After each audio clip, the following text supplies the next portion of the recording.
আল্লামা Alusi রহমতুল্লাহ আলাইহি। কি নাম বললাম? আল্লামা আলুসি রহমতুল্লাহ আলাইহি। বাদশাহ হারুন রশিদের দরবারে খ্রিস্টান এক চিকিৎসক আসছে।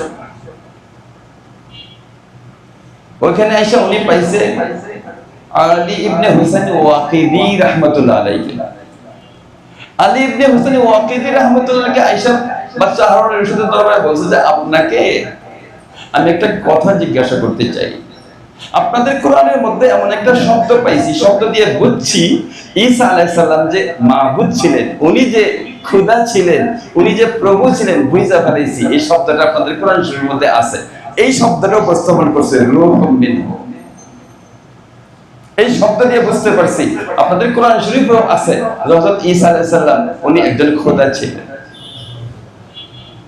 ওয়াকিদি রাহমাতুল্লাহ বলেন যে আচ্ছা, রূহুম মিনহু দিয়ে যদি আপনি এটা বুঝে থাকেন তাহলে আবার এইটা বলেন তো, ওয়াসাখখারা লাকুম মা ফিস সামাওয়াতি ওয়া মা ফিল আরদি জামিআন মিনহু ওয়াসাখখারা লাকুম মা ফিস সামাওয়াতি ওয়া মা ফিল আরদি জামিআন মিনহু। আসমান এবং জমিনে যা আছে সমস্ত কিছু তোমাদের জন্য আমি অনুগত বানিয়ে দিয়েছি। জামিআম মিনহু, রূহুম মিনহু। ভাই এটা একটা ক্লাসের মতো না?